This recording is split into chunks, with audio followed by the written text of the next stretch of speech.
Muy buenas, ¿qué tal? 11 de septiembre y bueno, aquí estamos con el café habitual. ¿Qué contaros? Pues nada, que seguimos adelante con el Evangelio, con la palabra de Dios, que vaya calando en nosotros, ¿no?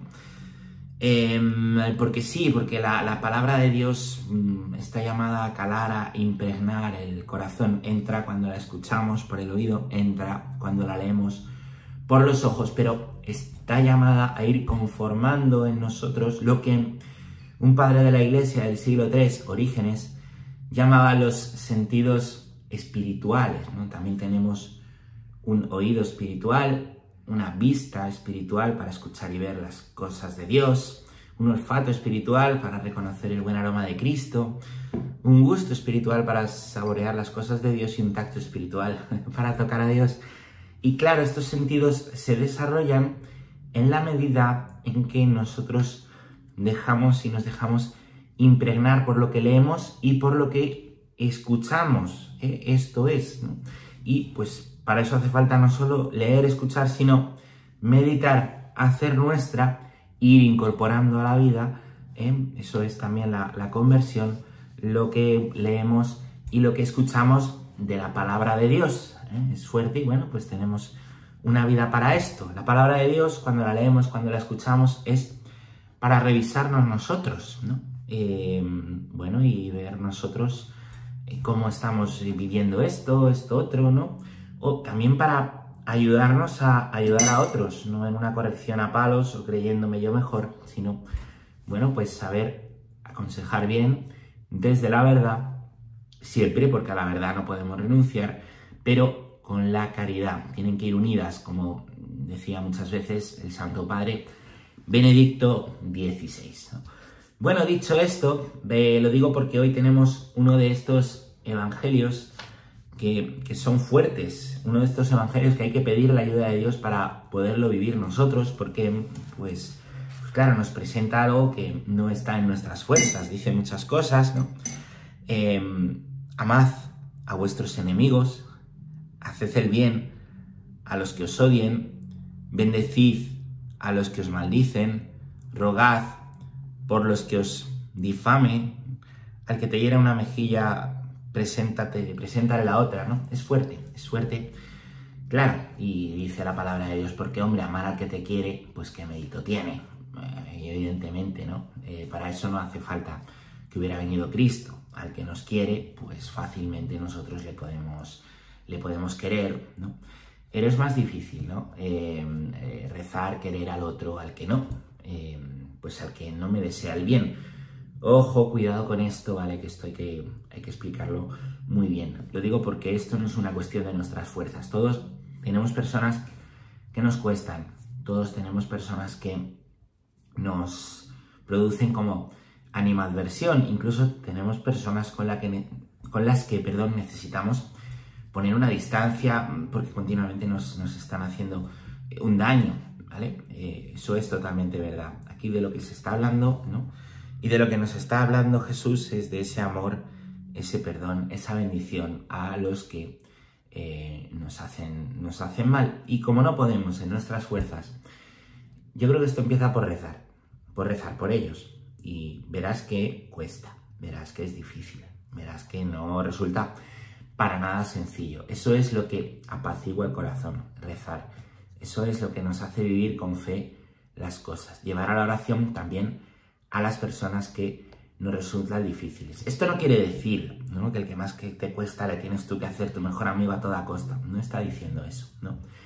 Fíjate cómo actuaba Jesús, ¿no? Él tenía a sus discípulos, sus apóstoles, sus seguidores, y tenía personas que le hacían mal, que le deseaban el mal, ¿no? Seguro que por ellos oraba en esas noches en que subía al monte a hablar con su padre, ¿no? Siempre les decía la verdad, y en ocasiones pues tenía también que callar, como le pasaba ante Pilato, pues callaba porque qué va a hacer, o ante Herodes, ¿no? Porque se pensaba que Dios era como un bufón suyo, ¿no? Es muy interesante cómo Cristo pues actúa, a veces hablando, a veces callando, ¿no? Y este evangelio pues ayuda mucho a ver, para cumplirlo nosotros, cómo lo hace Jesús. Entonces todo empieza por la oración y luego todo sigue por ver cómo posicionarnos en cada momento con las personas, en la vida concreta, con ese de tu trabajo que te cuesta, con este de tu familia que te ha hecho la puñeta, con este de... bueno, hay que reutilizarlo a la vida concreta, ¿vale? Después quiero decir que poner la otra mejilla no quiere decir que pongas la otra mejilla de los demás. Esto es muy importante, porque es verdad que lo cristiano es no devolver mal por mal, ¿eh? La otra mejilla, poner la otra mejilla, pero poner la otra mejilla de esa persona que quieres, a la que están haciendo daño. Disfrazar eso de cristianismo es una calamidad, porque eso no es cristianismo, eso es cobardía, eso es ser cobarde, no defender al débil o no defender al que quieres. Esto es, ¿vale? Sencillo, sí. Entonces cuidado con confundir poner la otra mejilla con la cobardía de tener al que quieres sufriendo y no hacer nada y encima decir que es que eres un santo, es que eres muy bueno, es que eres no sé qué, ¿no? Bueno, como os digo, siempre tenemos que estar, pues esto, revisándonos, ¿no? Revisándonos ante el peligro, ¿no? De, bueno, de defendernos de la palabra de Dios o de no vivir la palabra de Dios de una manera integral. Yo donde veo hoy más conflicto es como en las redes sociales, ya que estamos aquí en las redes sociales, en YouTube. Es tremendo, bueno, las barbaridades que se sueltan. No sé, por ejemplo, en Twitter, lo que antes era Twitter, que ahora se llama X, ¿no? Yo digo mucho que de lo que rebosa el corazón postean los dedos. Esto es muy interesante porque a veces hay gente que te dice, no, las redes sociales no son la vida real, aquí nos comportamos de una manera y luego somos de otra. Eso son tonterías, si te quieres excusar. Todo es la vida real y lo que subes a redes sociales es real porque lo estás subiendo tú, que eres una persona real. Y detrás de ese perfil anónimo que tienen muchas personas que se dedican a insultar o que se dedican a... Eso no es falso, eso es la vida real y eso indica una podredumbre que hay en el corazón. Nos tenemos también que examinar frente a estos comportamientos o a nuestro modo de estar también en estos medios. En la época de Jesús había diversos grupos sociales, vamos a deciros tres, ¿no? Pues dentro de este judaísmo. Y bueno, tendríamos por un lado fariseos, por otro lado diría que hay saduceos y por otro lado celotes. Hay más, pero bueno, vamos a quedarnos con estos tres. Y ojo, que estos evangelios nos tienen que llevar a examinarnos, a ver si nos estamos haciendo fariseos, saduceos o celotes en nuestro modo de estar aquí. También fuera, todo es la vida real, hemos dicho. Fariseos, ¿quiénes son los fariseos? Los fariseos, Jesús dice que se dedican a poner cargas pesadas a los demás y ellos van muy ligeros. Son los que fácilmente ven la paja en el ojo ajeno, pero no ven la viga en el propio. Es decir, los que leen el evangelio pero dicen, mira, esto lo dice por esto, por esto, por esto. Son los que de una cosa nimia hacen un escándalo, mojigatos, me apilas, ¿no? Como guau, ¿no? Y sin embargo pasan ellos mismos por escándalos suyos y los dan por buenos sin ningún problema, ¿no? Jesús diría que pasan, ¿no? La aguja se tragará el camello, al revés, siempre lo lío esto, ¿no? Bueno, pues este es el fariseísmo, ese mirar por encima del hombro a los demás. Claro, este evangelio que dice trata a los demás como te gustaría que te trataran a ti, pues esto es un cañonazo directo, ¿no? al fariseísmo. ¿Los saduceos quiénes son? Bueno, los saduceos es una corriente judía que niegan la resurrección. Niegan la resurrección, aunque hay profecías en el Antiguo Testamento que hablan de la resurrección. Está ya ahí en profecía y Cristo nos ha venido a traer la resurrección de la carne. Él fue el primero. Bueno, murió, resucitó, él también hizo milagros de resurrección, pero él mismo, ¿no? Pues con su resurrección nos indicó el camino a lo que estamos llamados nosotros, que es a la vida eterna, a resucitar. ¿Quiénes serían los saduceos en este mundillo digital? Pues los que viven en total desesperación, ¿no? Qué mal está todo, qué horrible está todo, sin esperanza de que la última palabra, eso es la resurrección, eso es la vida eterna, la última palabra sobre la historia del mundo, que está muy mal, vemos muchos conflictos por muchos sitios, La última palabra sobre tu historia, que no te salen las cosas como tú quieres, que estás sufriendo mucho, porque tu jefe no sé qué, porque tu hijo no sé qué, porque tu marido no sé cuánto, porque tú no sé qué, que la última palabra la tiene Dios. Si no hay resurrección, no hay esperanza. Entonces, podemos hacer análisis del mundo racionalmente verdaderos.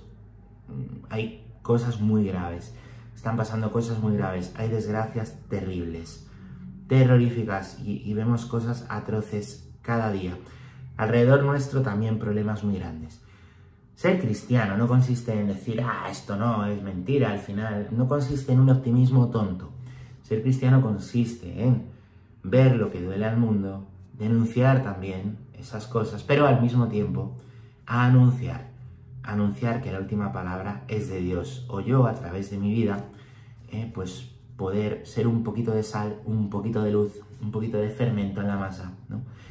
En medio de este mundo. Lo propio del cristiano no es quedarse en el derrotismo, tampoco lo propio del cristiano es un optimismo absurdo. Lo propio del cristiano es reconocer el mal muy fuerte, la cruz, pero al mismo tiempo una esperanza en Dios grande también y un anuncio de eso.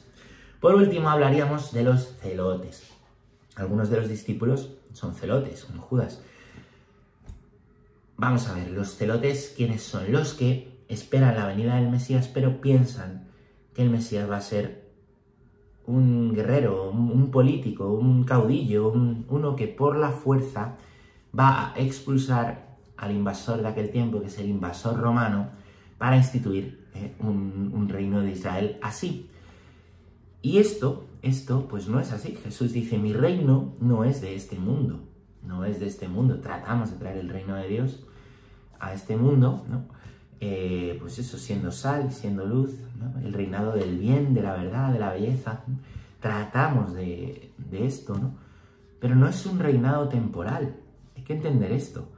El cristianismo en el reinado temporal fracasa.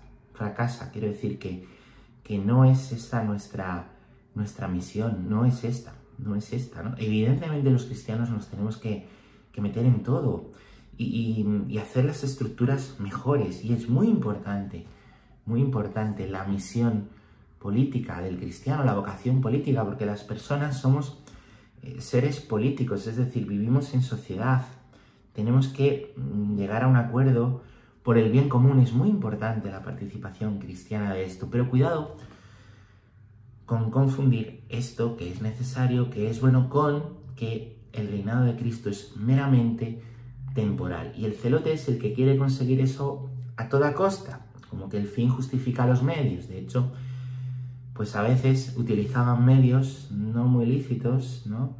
de matar para conseguir los ciertos fines que estaban buscando, que estaban persiguiendo. Y ahí es donde te digo que el cristianismo es distinto, porque a Cristo lo matan, y él dice, podría haber dicho a mis seguidores que lucharan, pero no, es que no es esto, ¿no? Entonces, ¿qué sería un celote en la vida digital esta? Pues sencillo, aquel que ve simplemente el reinado de Cristo como algo temporal, aquel que ideologiza la fe, y aquel que se pone en contra y a machaque contra su hermano cuando no le convence para sus mismos fines, ¿vale? Esto es. A todos se nos puede pegar todo, empezando por mí. Fariseísmo, saduceísmo, celotismo, a todos se nos puede pegar todo. Por eso digo que primeramente los que nos tenemos que examinar somos nosotros. Y a la hora de corregir, como dice también San Pablo en sus cartas, que sea en verdad, pero no sin amor, y que sea con amor, pero no sin verdad. Bueno, pues ánimo, que la fe impregne la vida, que la fe cambie el corazón y de ahí afuera, la paz.